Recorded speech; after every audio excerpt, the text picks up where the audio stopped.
આ શોમાં આપણને વિવિધ ધર્મો વિશે જણાવવામાં આવશે, જે છેલ્લે સુધી सभ्यता की शुरुआत से ही इंसानों को खाने, पीने, सोने, सुरक्षा, नई पीढ़ी पैदा करने के साथ आस्था की भी आवश्यकता थी। आस्था मनुष्य को आकस्मिक बदलावों और अनजान कल का सामना करने का हौसला देती थी।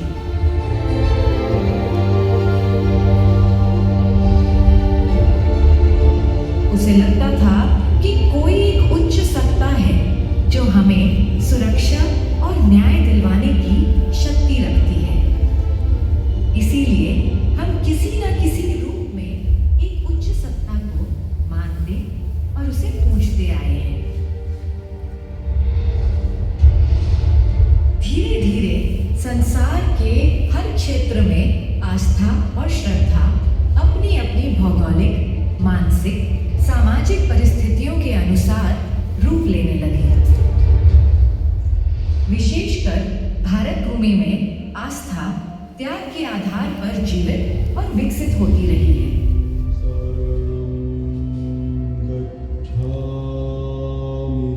हमारे यहाँ घर और मंदिर में अंतर करना कठिन रहा है।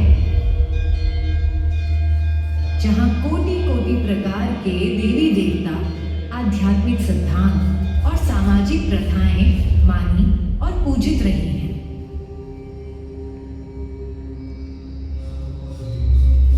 मोक्ष अर्थात मोह बंधनों से मुक्ति तमाम भारतीय धर्मों का लक्ष्य रहा है।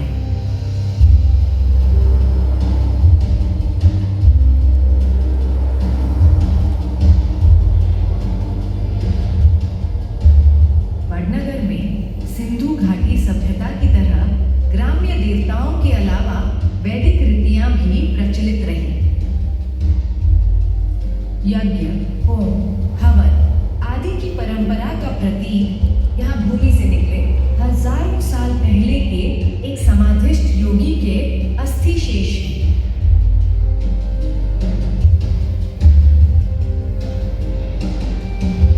और इस अमूर्त आस्था के मूर्त प्रमाण हमें 2500 साल से अधिक लंबे समय के हर युग से मिलते हैं।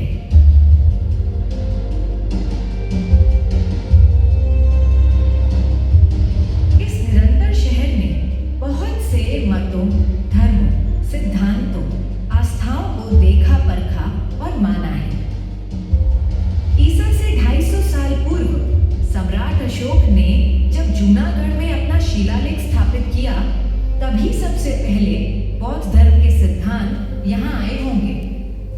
किंतु निश्चित ही कुछ समय बाद बुद्ध का संदेश और बौद्ध मत वडनगर का एक अटूट हिस्सा बन गए।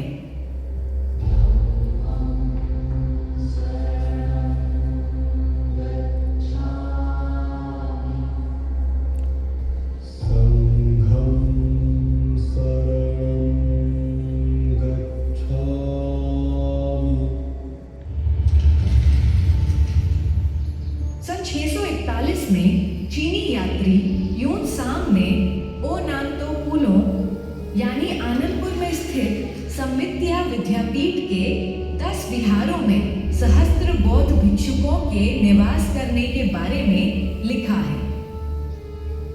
घासपोल द्वार के निकट बना बौद्ध विहार और अन्य अवशेष यहाँ बौद्ध संस्कृति की गहरी जड़ों को दिखाते हैं। भिक्षुणियों की सुरक्षा के लिए उनका विहार नगर के अंदर ही बनाया गया था।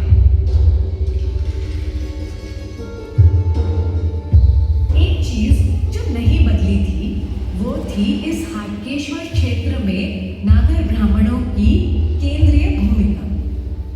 नागर ब्राह्मण सदियों से यहीं रहकर जब तब अध्ययन अध्यापन करते और इसके बदले कोई पारिश्रमिक भी नहीं लेते थे।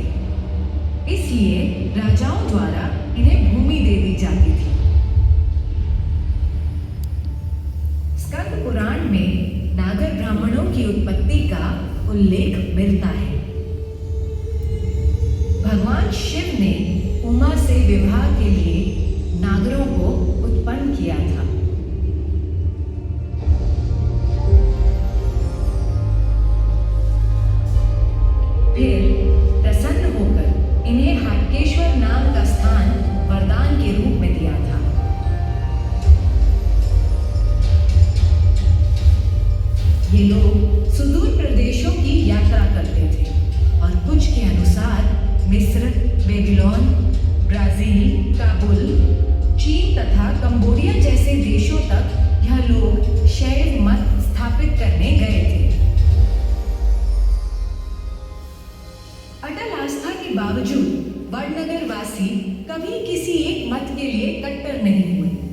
तभी तो एक समय जैन धर्म ने भी यहाँ अपनी जड़ें जमाई।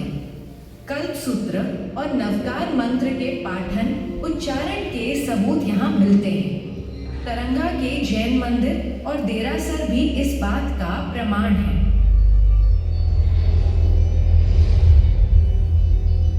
ग्राम्य देवताओं और अन्य देवियों की पूजा भी वडनगर में लगातार होती रही। लज्जा गौरी, जिनके चित्रण में सर की जगह कमल का फूल होता है और जननांग के चित्रण पर जोर होता है, प्रचुर फसल और संतान के लिए पूजित होती है। वहीं शाकंभरी देवी हरियाली उर्वर धरती के लिए पूजी जाती है। शीतला माता, अमेथेर माता, करवट देवी, मेलडी माता आदि अनेकों देवियां भी पूजित अर्चित रही हैं।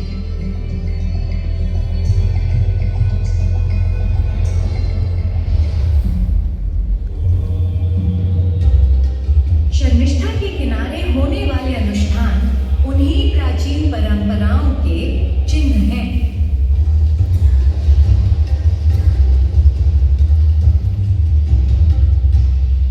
नगर के 6 द्वारों के नाम भी अधिकतर ग्राम्य देवी देवताओं को समर्पित हैं।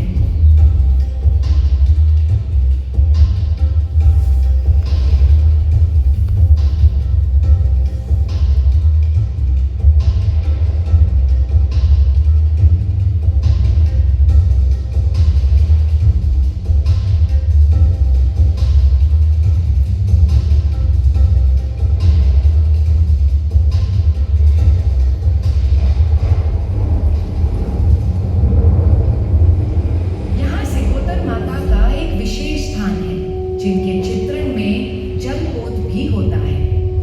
समुद्र यात्राओं पर जाने वाले गुजराती नाविकों में सिकोतर माता का बड़ा सम्मान है, जिन्हें हरसिद्धि माता कहते हैं। उनका मुख्य मंदिर गुजरात में खंभात के पास है। कुछ लोग मानते हैं कि सुदूर हिंद महासागर में एक द्वीप पर भी सिकोतर माता का एक मंदिर स्थित है।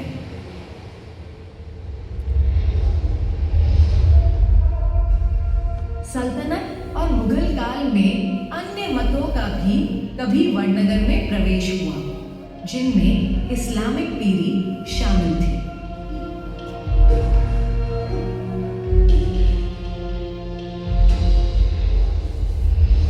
हमारे ग्रंथों में कहा है, मुंडे मुंडे मतिर भिन्ना,